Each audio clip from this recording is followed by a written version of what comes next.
여호수아서는 이스라엘 백성들이 가나안 땅을 정복하는 이야기입니다. 그래서 여호수아는 가장 청년의 기상이 넘치는 그런 성경입니다. 아무것도 없는 이스라엘 백성들이 뜨거운 마음과 열정만을 가지고 하나님 말씀에 순종해 가지고 하나님이 주겠다고 했던 약속의 땅을 차지하는 내용입니다. 그래서 저는 여호수아서를 좋아합니다. 왜냐하면 아무것도 없는데 하나님의 은혜로 그 땅을 차지한 이야기이기 때문에. 가나안 땅은 아브라함 때부터 하나님께서 약속해 주셨어요. 이 땅은 누구에게? 너희들에게, 너희 아브라함의 후손들에게 주시겠다고 약속하셨습니다. 그래서 이스라엘 땅은, 가나안 땅은 약속의 땅입니다. 성지순례를 가면 이렇게 단체로 팀으로 가기 때문에 관광버스를 타고, 이렇게 이스라엘 가면 관광버스 타고 거기 가이드가 있어요. 현지 대부분 선교사님들이나 목사님들이 가이드를 하시는데, 이 가이드 할 때 이렇게 맨 앞에 운전석 위쪽에다 지도를 하나 딱, 이렇게 이스라엘 지도를 이렇게 딱 붙여놔요. 지도 위에 뭐라고 써졌냐면 약속의 땅 이렇게 써졌습니다. 영어로는 뭘로 써졌냐면 홀리랜드 이렇게 써졌어요. 거룩한 땅, 약속의 땅. 그것도 볼 때부터 약속의 땅이구나. 그다음에 거룩한 땅이구나. 이런 이렇게 이 땅을 돌아본다는 게 참 마음이 설레고 그런 마음이 듭니다. 약속의 땅, 거룩한 땅. 우리도 가야 되는데 전쟁만 아니어도 언제 가겠는데 언제 한번 다 모아서 가면 좋을 것 같은데, 이렇게 성경을 자세히 강의를 했는데 직접 못 보니까 얼마나 안타깝습니까? 언젠가 한번 기회가 되면 이 홀리랜드를 한번 가볼 수 있었으면 좋겠는데, 어쨌든 그 약속의 땅, 홀리랜드라고 하는 그 땅을 돌아본다는 게 그것도 설레 있는데, 이스라엘 백성들에게는 하나님께서 약속하셨던 그것도 얼마나 400년도 더 된 아주 오래 전부터 아브라함, 이삭, 야곱 계속해서 이 땅은 너희들 땅이다 이야기했고, 모세가 드디어 이제 돌아와서 하는 이야기죠. 하나님께서 이 땅, 애굽을 떠나게 하여서 적과 꿀이 흐르는 땅, 그 약속의 땅을 너에게 주기로 했다고 이야기하는 겁니다. 계속 뭔만 있었어요? 약속만 있었는데 드디어 뭐가 됐어요? 여호수아 때 드디어 요단강을 건너서 그 약속의 땅을 차지하는 때가 되었습니다. 근데 외적으로 보았을 때 이스라엘 백성들이 가나안 땅을 차지한다는 것은 이건 계란으로 바위치기나 똑같은 일이었어요. 출신은 노예들입니다. 그리고 정규 군대도 없는 민족들이에요. 근데 정규 군대를 가지고 있고 철옹성과 같은 그런 성을 가지고 있고 거인 족속이 지키고 있는 가나안을 차지한다는 것은 우리가 생각할 때는 뭐 차지했겠지만 그들에게 차지하라고 했을 때 이걸 차지할 수 있을까? 꼭 요즘 말하면 이란이라는 큰 땅과 이스라엘의 작은 나라가 전쟁하는데 누가 무서워해요? 이란이 더 무서워해. 할 수만 있으면 휴전을 맺기를 원합니다. 전쟁 그만하자는 거예요. 이스라엘이 나중에 공격했는데도 전쟁 안 하겠다는 겁니다. 왜? 작은 나라인데 무섭습니다. 왜? 하나님이 함께 하시니까. 어쨌든 이스라엘 백성들은 이렇게 무기가 있는 것도 아니에요. 이 사람들 무기 갖고 전쟁하는 것도 아니고, 그리고 이렇게 정규 군대가 있는 것도 아니고 맨날 하는 거 뭐예요? 뺑뺑이 돌기. 하나님이 출발하면 출발하고 멈춰 텐트 치면 텐트 탔다가 또 예배 드리고 또 텐트 치고 텐트 걷어서 또 옮기고, 이것만 40년 했는데 군사훈련 하는 것도 아니고. 그래서 이 땅을 너에게 주겠다 약속은 있었지만 요단강을 건너라고 건넜지만 뭐가 없어요? 반신반의합니다. 일단은 건너라고 해서 건넜지만 주변 민족들은 어떻게 생각하냐면 애굽에서 나온 노예 민족들이 있더라, 그들이 자꾸 이렇게 광야를 떠돌아다닌다더라, 이런 소문을 들었어요. 그래서 뭐라고 해요? 주변 민족들이 쳐다보면서 어디 얼마나 잘 사나 보자. 여러분 주변에 그런 사람들 있을 겁니다. 네가 하나님 믿는다는데 하나님 믿고 얼마나 잘 사나 보자. 그렇게 해서 잘 될까? 이런 생각으로 무시하는 마음으로 쳐다본 사람이 있습니다. 광야에서 분명히 죽어야 되는데 200만이나 되는 사람들이 광야를 돌 때 죽어야 되는데 상식적으로는 살 수 없어요. 정상적으로 살 수 없는데 아주 특이한 방법으로, 비이성적인 방법으로 살아남는 겁니다. 그리고 이번에 요단을 건널 때 다 충격을 받았어요. 엄청나게 요단 강물이 넘쳐나는데 보통 넘쳐나면 어떻게 해야 돼요? 우기를 피해서 건기 때 이렇게 또랑물이 됐을 때 그때 건너면 되는데 가장 물이 넘실넘실하는데 그때를 딱 택해가지고 또 건넌다는 거예요. 근데 건너는 방법도 아주 특이합니다. 요단강 물을 딱 멈추게 해가지고 200만이 건널 수 있는 큰 이렇게 길을 내가지고 그 가운데로 건너는 겁니다. 경악을 하죠. 얼마나 잘 되나 보자 꼰대 보고 있었는데 점점 행하고 있는 모습을 보면 점점 두려움이 점점 더 스멀스멀 올라옵니다. 요단강을 건너는 걸 직접 보니까 뭐예요? 이제는 공포의 대상이 됐습니다. 오늘 1절 말씀이 그걸 이야기합니다. 1절 말씀 읽어보면 제가 했던 이야기입니다. 이처럼 여호와께서 이스라엘 사람들이 강을 건널 때까지 요단강을 마르게 하셨습니다. 그때 요단강 서쪽에 사는 아모리 사람의 모든 왕들과 또 지중해 가까이에 사는 가나안 왕들도 그 이야기를 듣게 되었습니다. 그들은 그 이야기를 들은 후 몹시 두려워했고 이스라엘 사람들과 마주치는 것을 너무나 무서워하게 되었습니다. 너무나 무서우면 눈도 못 마주치죠. 눈을 깔고 있죠. 뒤에서는 막 큰 소리 치다가 딱 앞에 왔는데 어떻게 돼요? 눈도 못 마주치고 이렇게 눈만 아래만 쳐다보고 있는 그런 모습입니다. 정작 그런데 이 재밌는 사실은 이걸 이스라엘 백성들 알아요, 몰라요? 몰라요. 왜 모를까요? 지금 말씀 순종하기도 바빠 죽겠어요. 요단강을 건너라는데 발을 넣어 말어 맨날 이런 고민하고 있어요. 넣을까 말까. 중간 가고 있는데 물이 내려와 보면 어떻게 할까? 여러분 그런 생각은 내일 아니니까 편안하시겠지만 1.6km 건너가는데 지금은 서 있지만 중간 가고 있는데 내려오면 어떻게 돼요? 꼼짝없이 거기 빠져 죽는 거죠. 이게 뭐 계속해서 상황마다 이게 쉬운 일이 하나도 없어. 믿음으로 산다는 건 쉽지 않아요. 내가 붙잡고 있는 게 아무것도 없어요. 뭐가 이렇게 딱 되고 하면 좋은데 되는 게 아니라 믿음으로 그냥 따라가는 거예요. 그래서 순간순간 계속해서 믿음에 이렇게 도전을 해가면서 가야 지나갈 수 있어요. 막 한 번에 딱 해결되는 게 아니라 믿음의 여정을 걸어가야 돼요. 그렇기 때문에 믿음의 여정을 가다 보면 뭐가 안 보여요? 주변 사람들이 뭔 생각하는지 잘 모르겠어요. 저도 잘 모르겠어요. 지금 예배하고 설교하기도 바빠 죽겠어요. 일주일에 설교가 몇 개인데 말씀 준비하고 설교하고 날마다 이게 말씀 보고 설교하고 이거 하다 보면 일주일이 주말이 다가오면 마음이 답답해집니다. 여러분 주말이 오면 좋은지 모르시겠지만 왜 이렇게 주말은 잘 오는지 왜 이렇게 한 달이 빨리 가는지 모르겠어요. 정신이 하나도 없어요. 주변 사람들이 나에 대해서 뭐라고 생각하는지 관심 가질 겨를도 없습니다. 나는 내 할 일도 너무 바빠요.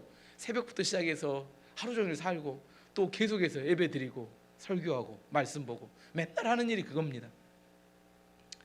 근데 주변 사람들은 어떤 상황이에요? 이미 초토화가 됐어요.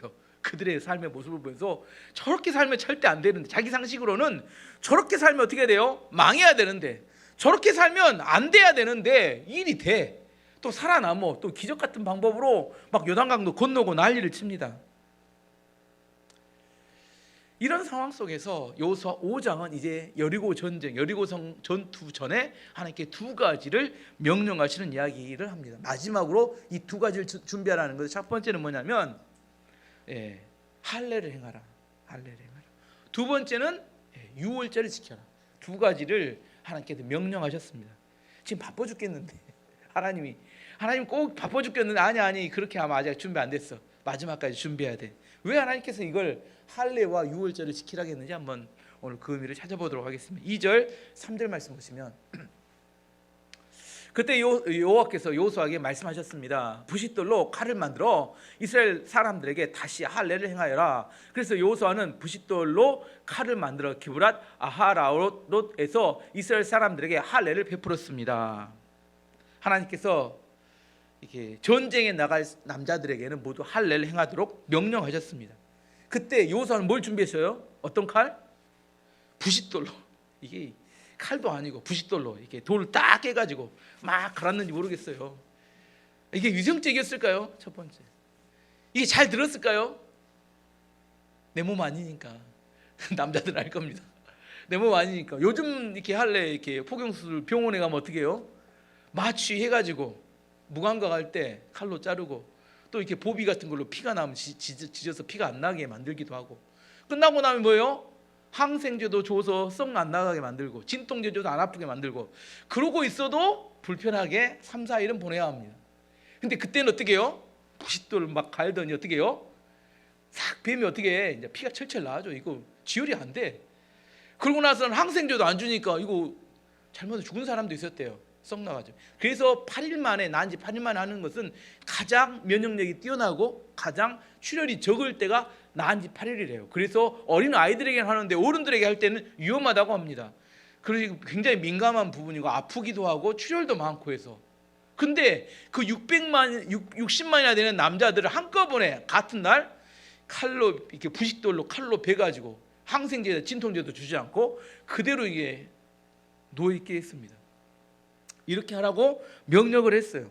예전 야곱 이야기 나올 때 세겜성의 디나 사건 때 시몬과 레이가 세겜성의 남자들에게 할례를 받으면 결혼을 허락하겠다고 속여가지고 할례 받게 한 다음에 어떻게 해요? 싹 죽여버렸죠. 못 움직이게 한 다음에.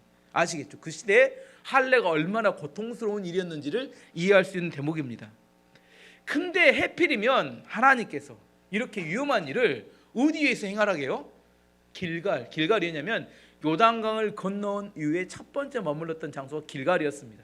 길갈에서 그걸 행하라는 거예요. 우리 생각 같았으면 어디 행하고 오면 좋아요? 요단강 건너기 전에 다 처리하고 오면 좋잖아요. 아닌가요? 근데 길갈은 어디에서?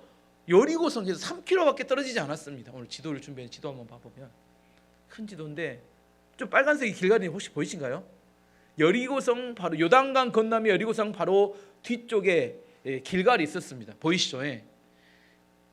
그러니까 됐습니다. 몇 킬로요? 3km밖에 떨어지지 않았기 때문에 성 높은 곳에 보면 나무 그때도 사막이기 때문에 다 보여요. 쟤들이 뭐 하고 있는지 성에서 쳐다보고 있으면 다 보이는데 뭐 하고 있어요? 거기서 60만을 안 되면 10만씩 좀 나눠서 이렇게 며칠에 걸쳐서 몇 주에 걸쳐서 하면 좋잖아요. 근데 하나님은 한꺼번에 60만 명 한꺼번에 다 같은 날 해가지고 아무튼 남자들은 어디 기어 들어가서 텐트에 다 들어 누워 있고 여자들만 왔다 갔다 분산당에 왔다 갔다 해요. 그럼 뭐예요? 여루성이 볼 때 뭔 일이 있구나.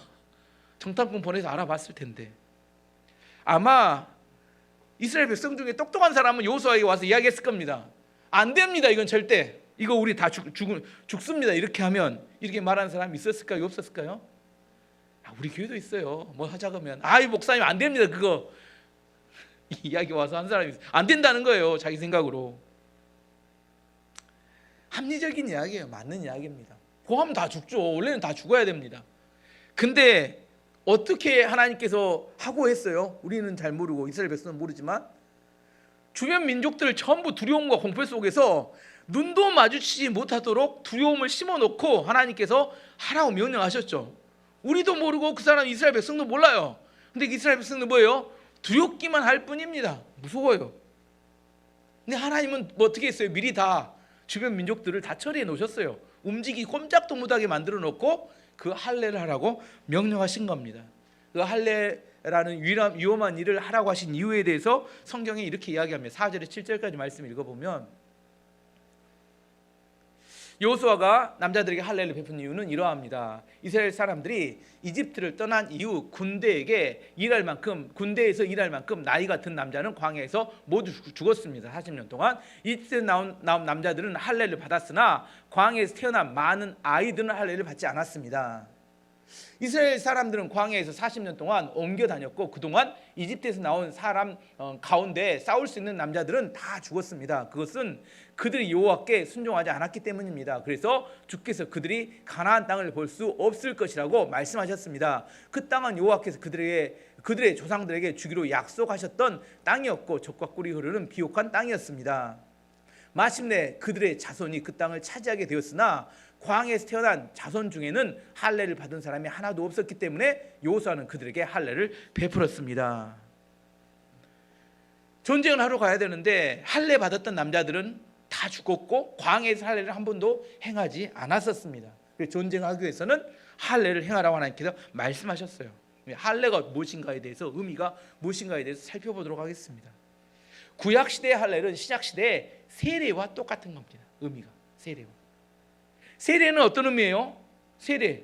제가 세례 작년에 우리 유미선 세례 받았는데 세례 설교할 때 세례는 두 가지 의미를 기억해야 된다고. 물론 잘 잊어버리시니까 또 설교하지만 세례하면 두 가지를 꼭 기억해야 합니다. 첫 번째 장례식이다. 두 번째 결혼식이다. 이걸 기억하면 세례를 잊지 않습니다. 물속에 들어가면서 내가 예수님과 함께 죽고 물속에 나오면 내가 예수님과 함께 살 것을 그래서 장례식이자 결혼식이다 이렇게 이야기를 하겠습니다. 말씀 봐보면 로마서 6장 4절 말씀에 그렇게 되어 있습니다. 로마서 6장 4절 말씀 보시면 없어요. 읽어드리겠습니다. 그러므로 우리가 그의 죽으심과 합하여 세례를 받음으로 그와 함께 장사되었나니 이는 아버지의 영광으로 말미암아 그리스도를 죽은 자 가운데서 살리신과 같이 우리로 또한 새 생명 가운데서 행하게 하려 함이라. 우리 안에 예수 그리스도와 합하여 죽고 예수 그리스도와 합하여 이제 다시 살아나는 함께 살아가는 걸 의미하기 때문에 하나님의 백성이라는 표식, 구별되었음을 표시하는 의미로 세례를 받게 되는 거고, 할례도 구약의 이스라엘 백성들이 하나님 백성이라는 표시로 할례를 받도록 했습니다. 좀 안전한 곳에서 하지 꼭 굳이 이렇게 위험한 곳에서 할 필요가 있었습니까? 왜 위험한 곳에 하라고 했을까? 여기서 그 다음 질문은, 왜 하나님께서 굳이 요단강을 건너서 길갈에서, 잘못하면 여리고성 사람들 보다가 군대 몰고 와서 공격하면 꼼짝없이 다 죽게 생겼는데 왜 이곳에서 하라고 하셨을까? 항상 하나님께서는 우리 가운데 그 믿음의 모험을 요구하세요. 안전한 곳에 하는 게 아니라 위험한 곳에서 하나님을 신뢰하면, 믿으면 할례를 행할 수 있고, 믿지 못하면 행할 수 없다는 거예요. 또 하나는 무슨 의미냐면, 거기서 할례를 행하기 위해서는 내 육신이 죽어야 합니다. 죽음을 각오해야 할례를 행할 수 있어요. 내 육신이 죽고 하나님에 대한 믿음으로 살아가는 것을 결정하는 겁니다. 길갈에서 할례를 행하라고 했다는 것은 내 의지와 내 이성적인 판단으로는 어떻게 거기서 하면 죽어요. 진짜로 죽습니다. 믿음이 없이 하면. 근데 하나님을 신뢰하는 믿음만이 거기서 할례를 행할 수 있기 때문입니다. 하나님께서는 우리에게 진짜 믿음이 있는지 믿음의 테스트를 하고 계시는 겁니다. 여러분의 삶 가운데 하나님께서 정말로 여러분의 믿음을 보기를 원하실 때 안전한 곳 아니라 안전하지 않은 곳에서 믿음의 모험을 하도록 우리 가운데 요구하실 때가 있습니다. 성경을 봐보면 하나님께서 아브라함에게 오늘 찾아오셔서 내 독자 이삭을 모리아 산에 가서 나에게 번제로 바치라 이렇게 명령하셨어요. 아브라함 그 말씀을 듣자마자 어떻게 해요? 이삭을 데리고 짐을 싸가지고 3일 길을 가서 모리아산 번제단 위에 이삭을 묻고 칼로 죽이려고 했습니다. 번제로 드려야 되기 때문에. 근데 그때 번제로 드리려고 하자 하나님께서 잠깐 아브라함하고 급하게 부르셨어요. 왜? 이제 네 마음을 알았다는 겁니다. 네가 독자 이삭이 아니라 하나님 나를 더 귀하게 여기고 나를 신뢰한다는 걸 깨달았다는 겁니다. 창세기 22장 15절에 17절 말씀 읽어보면 그런 마음이 나옵니다. 여호와의 사자가 하늘로부터 두 번째 아브라함을 불러 이르시되, 여호와께서 이르시기를 내가 나를 가리켜 맹세하노니 내가 이같이 행하여 내 아들 독자도 아끼지 아니하였은즉 내가 내게 큰 복을 주고 내 씨가 크게 번성하여 하늘의 별과 같고 바다의 모래와 같게 하리니 내 씨가 그 대적의 성문을 차지하리라. 하나님께서는 원래 이런 축복을 해주기를 원하셨습니다. 정말 큰 번성과 축복과 은혜를 부어주기를 원했는데 이 축복을 받을 만한 믿음이 되었을까를 테스트하신 겁니다. 그래서 정말로 어떻게 하면 아들을 바칠 수 있을까? 하지만 아들을 바칠 수 있을 만큼 하나님을 신뢰하는 믿음이 있는지를 확인하기를 원하셨던 것 같아요. 그 믿음이 확인이 되니까 하나님께서 선포하시는 겁니다. 너에게 큰 복을 주고 너를 크게 번성하게 하여서 내 씨가 그 대적의 성문을 차지하게 될 것이다. 이런 축복을 부어주셨습니다. 하나님께서는 우리의 중심을 보기 원하십니다. 왜 요단강 건너기 전 편안한 곳에 할례를 하고 오지 요단을 건너서 아주 위험한 곳에서 할례를 행해야 되나요? 그것은 위험한 곳이기 때문에 우리의 믿음이 강력하게 필요합니다. 믿음이 없으면 못해요. 우리에게 하나님 앞에 드리는 믿음이 무엇인지 분명하게 내가 기준을 세워서 보여드릴 수 있을 때 하나님께서 거기에 그 믿음을 보시고 축복하신다는 겁니다. 우리가 생각할 때 잘못했다간 죽을 것 같은데 어떻게 해요? 하나님께서 이미 어떤 일을 하셨어요? 주변 민족들은 다 공포에 사로잡혀서 꽁꽁 묶어 두셨어요. 하나님도 자기 자식을 귀한지를 아신다니까. 우리만 뭐예요? 이스라엘 백성들이 할례를 받고 나서 누워있는 일주일 동안 어땠을까요? 가끔 천막 밖을 내다봅니다. 어디서 누가 여러분만 안 그래요? 저는 그런데 내다보고 온가 안 온가 둘러보고 안전한가 생각해보고 그날 하룻밤 자고 나서 오늘 또 공격 안 했구나. 안심을 가슴을 쓸어내리고 일주일에 일어나기 전까지 어떻게 돼요? 끊임없이 계속해서 행여나 두근반 세근반. 근데 일주일째 돼도 공격하지 않자 뭐예요? 역시 하나님은 대단하신 분이야. 우리를 죽으라고 명령을 내리시는 게 아니라 우리를 보호하시고 지키시며 오히려 더 뭐가 돼요? 하나님이 하시는 일에 대한 확신과 신뢰를 갖게 됩니다. 죽을 자리인데 말씀에 순종했더니 죽지 않았어요. 그렇기 때문에 하나님 신뢰하는 겁니다. 하나님께서 우리 가운데 믿음의 큰 승리를 하기 전에 작은 일에서 믿음의 승리를 얻어가게 만드세요. 작은 일에 믿음의 승리를 못하면 절대로 큰 일을 못합니다. 지금 하나님께서 하시고자 하는 일이 뭐냐면, 궁극에 가서 하시고자 하는 일은 여리고성을 정복하는 거예요.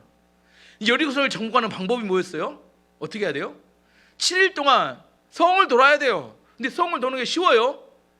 가까이 돌아야 되는데 아래에서 군대가 쫓아 나오면 어떻게 돼요? 멀리서 이렇게 화살 쏴서 죽이면 어떻게 돼요?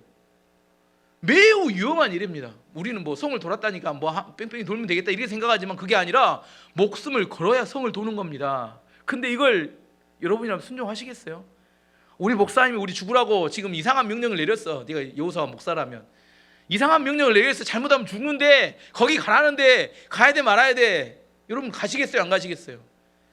나한테 와서 따지고 그게 맞는지, 네가 목사인지 달라들고 나일 사람 많을 겁니다. 어떻게 그렇게 하라가는지. 내가 하라는 게 아니라 하나님이 하라는 거예요. 근데 어떤 사람만 해요? 믿음이 있는 사람만 할 수 있는 겁니다. 그 여리고성을 무너뜨려야 되는데 지금 뭐가 안 돼요? 이스라엘 백성들이 믿음이 준비가 안 되면 여리고성을 무너뜨릴 방법이 없는 겁니다. 여리고성은 전쟁에서 무너뜨리기가 매우 어려운 성이에요. 난공불락의 성입니다. 그래서 하나님께서 무너뜨리셔야 되는데 중요한 것은 이스라엘 백성들이 하나님 말씀을 신뢰하고 순종해서 그대로 행하는 것이 있어야 한다는 겁니다. 그러기 위해서 하나님께서 이들에게 믿음을 심기 위해서 뭐 하는 거예요? 준비시키는 겁니다. 요단강을 그냥 건기 때 건널 수도 있지만 언제 건너요? 우기 때 건너게 하세요. 강을 딱 막아버리고 물이 흐르지 않게 하며 건너게 하세요. 왜? 하나님이 자기를 지키고 인도하시는 것을 믿게 하기 위해서. 또 안 믿으니까 뭐예요? 거기서 또 큰 돌을 갖다 길가리에다 기념비를 세워요. 보고 기억하라는 거예요. 그리고 또 그냥 또 안 지나가고 뭐예요? 또 이렇게 할례를 행하는데도 아무도 쫓아오다 죽이지도 않아. 적들은 분명히 알고 있었을 텐데. 그러면 뭐예요? 하나님이 지금 이 전쟁을 승리하게 하신다는 그런 생각과 강박 속에 지금 믿음이 생기도록 하기 위해서 하나님이 계속해서 준비시키는 겁니다. 중요한 이야기가, 이스라엘 백성들이 전쟁 준비를 하는데 뭘 준비하고 있어요? 무기 준비하고 있나요? 무기 준비한다고 이길 수 없어요. 믿음을 준비해야 이길 수 있는 싸움이라는 거예요. 싸움은 하나님이 싸우시는데 백성들은 뭘 해야 돼요? 그대로 순종해야 돼요. 어떻게 순종해야 돼요? 그대로. 근데 우리는 어떻게 해요? 하나님 방법 50%에 내 생각 50% 해갖고 딱 믹스해가지고 합리적인 방법을 만들어갖고 죽지도 않으면서 대충 따라가는 것을 만들어갖고 하는데 효과가 있어요 없어요? 하나도 없어. 그래 잘 안 돼. 뭘 섞어버리니까? 자기 생각을 싹 섞어버려요. 그리고 딱 합리적인 방법 만들어 이걸 하면 이렇게 순종했다는 거야. 하나님은 뭘 원하시냐면 우리 생각 빼고 하나님이 원하시는 그 생각 그대로 7일 동안 돌아야 된다니까요. 그걸 순종해야지만이 여리고성을 무너뜨릴 수 있는데 이거 하기가 매우 어렵다니까요. 사람들 꼭 그게 합리적인 방법이냐, 그것이 하나님 뜻이냐, 왜 그렇게 해야 되느냐, 전쟁 무기를 준비해야 돼, 왜 우리가 그거 하고 있어야 되냐, 이렇게 막 많이 말을 하지만 그래서 전쟁에 승리가 안 된다는 거예요. 내 생각을 섞어버리기 때문에. 하나님께서 진짜 전쟁, 여리고 전쟁을 승리하게 하기 위해서 작은 믿음의 싸움들을 승리토록 하기 위해서 준비하고 계신 겁니다. 그러면 할례가 어떤 의미가 있는지 또 한번 다시 한번 이렇게 의미를 되새겨 보면, 하나님 백성이라는 표시라겠죠. 할례는. 근데 일반적으로 표시를 하려면 어디다 해요? 다른 사람이 보이는 데다 표시하잖아요. 할례를 이렇게 행할 게 아니라 이렇게 이마에다 딱 십자가를 딱 표시해갖고 이 사람 하나님 사람 하면 좋잖아요. 딱 목에다 딱 십자가 목걸이를 걸고 다니시잖아요. 귀걸이도 걸고. 나 하나님 사람이 딱 이렇게 차에다도 딱 이렇게 물고기 모양 딱 붙여가지고.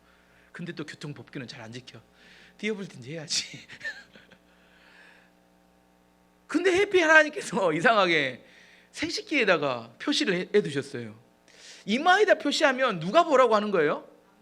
남이 보라고 하는 겁니다. 근데 누구는 못 봐요? 자기는 못 봐. 아시겠죠? 근데 생식기 하면 누구만 봐요? 하루에 화장실 갈 때 한 5번에서 10번 정도는 자기만 봅니다. 자기만 보면서 뭘 생각을 해요? 내가 누구다? 하나님의 백성이구나. 내가 이 전쟁은 누구에게 속했다? 하나님께 속했구나. 확신을 주게 한 방법이라는 거예요. 우리가 생각할 때 왜 이런 위험한 것을 하나님이 하라고 하시냐 이렇게 생각할 수 있지만, 할례를 통해서 이스라엘 백성들, 남자들은 뭐예요? 전쟁에 나가야 되는데 그 하루에 5번 정도 10번 정도 화장실을 갈 때마다 뭐예요? 혼자 생각하는 겁니다. 다른 사람 아무도 몰라요. 그리고 화장실 2명 가요? 1명 혼자 가요? 혼자 가죠. 혼자 홀로 있을 때 옆에 사람이 있으면 생각 안 하잖아요. 이야기 아니라. 근데 혼자 있을 때 뭔 생각이에요? 내가 하나님의 백성이구나. 이 전쟁에 하나님께 속했구나. 이걸 생각하는 게 매우 중요한 이야기입니다. 그래서 이 전쟁에 하나님께 속했기 때문에 승리한다 안 한다? 승리할 거다. 이런 확신을 갖도록 만드는 겁니다. 이 확신이 있어야 전쟁에 승리할 수 있기 때문에 하나님께서 할례를 행하라고 하신 것은 이들이 믿음을 갖도록 하는 돕기 위한 하나님의 방법이었다는 것을 이해할 수 있겠죠. 왜 이걸 준비하라고 하시는지. 이제 두 번째 6월절을 살펴보도록 하겠습니다. 10절 11절 말씀 보시면, 여리고 평야에 있는 길갈에서 진을 치고 있었던 이스라엘 백성은 그달 14일 저녁에 그곳에서 6월절을 지켰습니다. 6월절 이튿날 백성들은 그 땅에서 자라난 식물 중 몇 가지를 먹었는데 그것은 누룩을 넣지 않고 만든 빵인 무교병과 볶은 곡식이었습니다. 이스라엘 백성들에게 하나님께 내리신 두 번째 명령은 6월절이었습니다. 6월절은 어떤 절기인지 출애굽기에서 자세히 설명을 했습니다. 애굽의 10번째 재앙, 죽음의 사자가 온 애굽을 덮칠 때 어린 양을 잡아가지고 어린 양의 피를 문 임방과 설주에 발라놓은 집은 죽음의 사자가 패스오버, 지나가게 된다. 이 10번째 재앙을 통해서 누가 마음이 무너져요? 바로 왕이 이제 두 손 두 발 다 들고 이제 다 나가 이렇게 허락해 주면 9번 재앙까지는 계속해서 버티다가 10번째 재앙 때는 그렇게 강팍했던 바로 왕이 무너지고 이제 애굽을 떠나는 것을 허락해 줍니다. 6월절은 하나님의 심판으로 인하여 이스라엘 백성들이 큰 승리를 거두었다는 의미의 절기입니다. 지금도 이스라엘 백성들은 여리고성을 이길 수 있어요, 없어요? 인간적인 방법과 힘으로는 도저히 이길 수 없는 그런 성이었습니다. 근데 어떻게 하면 이길 수 있어요? 자기의 방법으로는 안 되는데 하나님의 방법으로는 이길 수 있다는 것을 기억하게 하기 위해서, 하나님이 어떤 분이시고 어떻게 승리를 주셨는지를 기억하게 하기 위해서 6월절을 지키도록 하신 겁니다. 지금까지 제가 여러 가지 1장부터 5장까지, 지금 이제 다음 주에는 여리고성 전쟁을 하겠지만 계속 설명해 온 거, 하나님께서 이스라엘 백성들에게 믿음을 주시기 위해서 무슨 일을 하셨는가 계속 설명해 왔으면 무슨 일을 하셨어요? 요단강을 가르고 건너게 하시고, 거기에서 돌을 가져다가 기념비를 세우게 하시고, 할례를 행하는데도 적들은 아무도 움직이지 않고 공격도 안 해오고, 또 할례를 행해가지고 날마다 화장실 갈 때마다 뭐요? 내가 하나님께서 우리에게 승리를 주시겠다고 약속하신 것을 내가 누구인지를 기억하게 하시고, 또 6월절을 통해서 과거 40년 전에 하나님께서 애굽에서 이루신 큰 승리의 사건들을 기억하게 하시고, 우리 하나님이 어떤 분인지, 이런 사건들을 통해서 뭐예요? 이 전쟁을 이긴다 안 이긴다? 이긴다. 제 생각에는 하나님 참 친절하신 분이야. 나 같으면 딱 하나만 해주고 보여줬지? 가서 해봐 이렇게 할 것 같은데 믿음이 없어. 아시죠? 우리가 얼마나 믿음이 없는지. 여기까지 오늘 설교 들을 때까지 믿음이 있다가 나가면 어떻게 돼요? 바로 믿음 떨어져 버리죠. 집에 가면 이제 10%나 남을까? 하루 지나면 생각나는 게 있는가 없는가? 정말 그래서 저는 목회를 또 할 수 있어서 다행인데, 여러분이 믿음이 떨어지니까 또 다시 하지만 어쩌면 새머리도 아닌데 우리는 어떻게 그렇게 잘 잊어버리는지.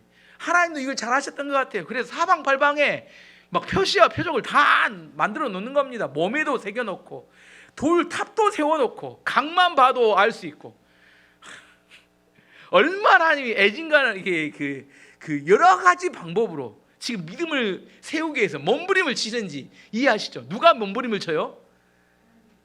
하나님이 치신다니까요. 왜? 잊어버릴까 봐, 믿음이 약해져 버릴까 봐. 근데도 불구하고 우리는 어떻게 해요? 믿음이 약해져 버려요. 그래서 하나님께서 계속해서 그 믿음이 약해지지 않도록 우리 가운데 말씀 읽고 기도하게 하고 약속을 주시고 환경과 사건들 통해서 하나님을 기억하게 하시는 겁니다. 기억해야 뭐예요? 우리가 이길 수 있거든. 무너지지 않습니다. 여러분 아셔야 돼요. 내가 새머리인 것을. 자기 믿음이 좋다고 생각하면 큰 오산입니다. 제가 그래요. 제가. 그래서 나는 날마다 말씀을 봅니다. 어찌면 그렇게 빨리 잊어버리는지. 말씀을 읽고 또 읽고 묵상하고 또 묵상하고. 왜? 그렇지 않으면 내 믿음이 연약해져요. 금방 믿음이 있다가 뭐 보면 여리고성의 완고한 강력한 성곽을 딱 보는 순간 어떻게 돼요? 아유 못 이겨. 안 돼. 저건 도저히 이길 수 없어. 그렇게 돼버리기 때문에. 근데 어떤 믿음을 가져? 성곽이 완벽하고 너무 큰데 대단한데 하나님이 말씀하셨으니까 이길 수 있어. 이런 마음이 들 때까지 말씀을 묵상하고 그 안에 머물러 있어야 돼요. 그렇지 않으면 상황과 환경이 마음을 빼앗겨서 무너지고 맙니다. 하나님 우리 가운데 그런 믿음을 갖도록 하기 위해서 여러분 기도할 때 눈 감고 기도할 때 보면 내가 미친 짓 아닌가? 뭐가 보인다고 기도할까? 그래서 기도 안 하시죠? 정말 하나님 내 눈앞에 보이고 약속이 선명하면 어떻게 기도를 안 해요? 그 약속을 붙들고 기도해야 내가 이루어질 것 같으면 내가 불이 났게 기도할 수밖에 없죠. 이게 뭐였어요? 지금 제가 설명한 게 전쟁 준비였습니다. 이 전쟁 준비가 잘 돼야 어떻게 해요? 믿음으로 7일 동안 도울 수 있기 때문입니다. 마지막 한 가지만 더 이야기하면 6월절이 지낸 후에 하나님께서 이제 이스라엘 백성에게 놀라운 변화를 만드셨어요. 뭐냐면 더 이상 만나가 내리지 않았다고 합니다. 12절 말씀 보시면 이 음식을 먹은 그날부터 만나는 더 이상 내리지 않았습니다. 이스라엘 사람들은 그날 이후 만나를 먹을 수 없었기 때문에 가나안 땅에서 나는 것을 먹기 시작했습니다. 6월절을 지난 다음에 6월절 음식을 먹은 후에 이제 만나가 내리지 않았어요. 가나안 땅에서는 만나가 내리지 않았기 때문에 이제 뭐예요? 농사 지은 것을 가지고 뭐예요? 이제 음식을 만들어서 먹어야 했습니다. 이 둘 사이에 갈등이 있어요. 광야에서 만나를 먹을 때가 있고 가나안 땅에 가서 농사를 지어서 먹을 때가 있습니다. 어느 게 더 좋을까요? 어느 게 더 좋을까요? 광야에서 일 않고 만나가 내려서 먹는 거. 그다음에 가나안 땅에 농사를 지어서 이렇게 저장된 곡식에서 먹는 거. 어느 게 더 좋을까요? 예. 밥 안 해도 되니까. 예. 여자분들은 절절한 공감이 갈 수 있는데 밥 안 해도 되니까. 예. 남자들이 해야 될 텐데 이제. 둘 다 의미는 있습니다. 만나를 먹고 산다는 건 기적을 통해서 살아가는 걸 의미하고 농사를 짓는다는 건 일상의 삶에서 우리가 열심히 노력해서 버는 걸로 살아가는 걸 의미합니다. 만나를 통해서 살아가는 때가 있어요. 우리 인생 가운데 주로 신앙이 어릴 때, 초창기 때. 이건 뭐예요? 기도하면 응답이 돼요. 기도하면 응답이 되고 하나님이 주시는 놀라운 기도 응답이 우리 삶에 계속되면서 계속 기적 같은 일들이 일어나면서 우리 삶에 놀라운 변화가 나타날 때가 있습니다. 이런 때가 있어요. 근데 어느 시간이 지나고 믿음이 성장해 갈 때 이제는 만나가 뚝 떨어질 때가 기도해도 응답이 잘 안 돼요. 그리고 뭐요? 말씀을 인내로 견디고 지켜야 돼요. 기도 응답은 잘 안 되고 말씀을 인내로 지켜야 됩니다. 날마다 이렇게 말씀을 지키고 인내로 버텨야 되는 때가 있을 때가 있어요. 뭔 차이? 그럼 어느 게 더 좋을까? 이제 설명해 보면 하나를 예를 들어보요. 만나를 먹는 게 더 맛있을까요? 아니면 농사를 지어가지고 건포도와 밀을 가지고 백설기를 만든 게 더 맛있을까요? 백설기가 훨씬 맛있습니다. 달콤한 건포도가 든 백설기를 먹는 게 훨씬 맛있어요. 그 다음에 저장되어 있는 걸 만들기 때문에 먹고 싶을 때 얼마든지 먹을 수 있어요. 하지만 만나를 먹는 건 언제 먹을 수 있어요? 예, 내릴 때만 먹을 수 있고 또 많이 저장할 수도 없습니다. 그리고 맛이 밋밋합니다. 어느 게 더 좋을까요? 이제 생각이 조금씩 달라져요. 예. 하나님께서는 우리 가운데 인도해 가실 때 신앙에 어릴 때는 만나를 통해서 우리 가운데 거의 모든 것을 공급하십니다. 똑같이 어떤 거예요? 홍해와 똑같아요.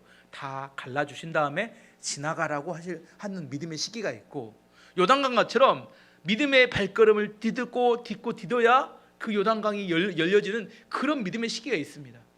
가나안에서의 삶은 어떤 시기냐면 이제 기적이 아니라 일상의 삶으로 돌아가야 돼요.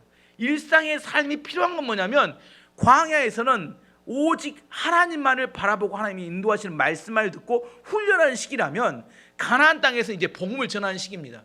이방의 사람들과 함께 살면서 그들이 살아가는 똑같은 일상의 방법으로 삶을 살면서, 그럼에도 불구하고 하나님의 능력이 그들의 삶에 나타나게 하는 삶을 살아야 하는 겁니다. 의미가 달라요. 사는 방법이 다릅니다. 근데 신앙이 오래됐는데도 계속해서 만나만을 기다리면 이거 큰 병입니다. 기적만을 바래요. 그러면 신앙이 성장하지 않고 어린아이의 신앙에 머물고 맙니다. 근데 또 이렇게 기적을 체험하지 못한 사람은 기적이 없대요. 자기 노력만으로 다 살아가려고 하는 경우에 하나님을 신뢰하거나 의지하지 않을 수 있습니다. 둘 다 하나님을 의지하고 살아가는데, 기적 같은 방법을 하나님을 의지하고 살아가는 방법이 있는가 하면, 일상의 삶에서 하나님 약속의 말씀을 붙들고 인내하고 신뢰하며 살아가는, 이렇게 의지하는 방법이 있습니다. 여기서도 그 말씀을 통해서 하나님이 놀라운 역사를 일으킵니다. 구약시대 때 하나님께 가장 인정받았던 한 사람을 선정하라면 누가 제일 그래도 다윗입니다. 다윗. 모세도 있고 엘리야도 있고 여러 있지만, 가장 하나님께 인정받았던 구약의 인물 한 명 뽑으라면 아브라함도 있고 하지만 저는 다윗입니다. 근데 다윗의 인생에서는 단 한 번의 기적도 없었어요. 다윗은 그의 인생에 단 한 번의 기적도 없었습니다. 다윗은 항상 말씀을 인내로 지키며 살아냈어요. 그래서 시편 읽어보면 맨날 울고불고 터지고 난립니다. 하나님 언제 응답하십니까? 맨 이런 기도가 너무 많아요. 왜? 기적같이 일어났다면 이런 기도할 필요 없겠죠. 근데 오랜 인내와 고통을 견뎌내며 믿음으로 하나님을 신뢰하고 따라가면서 수없이 죽음의 위험을 넘기면서 그가 살아냈던 것이 다윗이에요. 반면에 가장 기적이 많았던 시대를 뽑자면 엘리야와 엘리사의 시대입니다. 그 사람들 둘 다 기적의 사람입니다. 죽은 사람도 살리고 아람 군대를 혼자 다 무찌르고 기적이라면 최고의 기적이었어요. 근데 이상하게 그 시대는 변화가 안 돼요. 엘리야 시대의 왕이 누구였어요? 아합과 이세벨입니다. 아무튼 극악무도한 자들이에요. 이 사람들은 아주 악한 자들입니다. 그러면 가장 기적이 많았던, 구약시대 기적이 많았던 엘리사가 통치했던 시대, 그 시대 북왕국 이스라엘이 변화되었느냐? 기적은 많았는데 변화는 안 돼요. 무슨 말이냐면, 기적은 사람들의 관심을 불러일으키긴 합니다.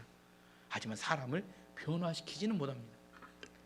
그런데 일상에서 말씀은 지루하고 재미가 없는데, 그 말씀을 인내하러 지킬 때 변화의 역사가 나타나요. 뭔 말인지 아시겠죠?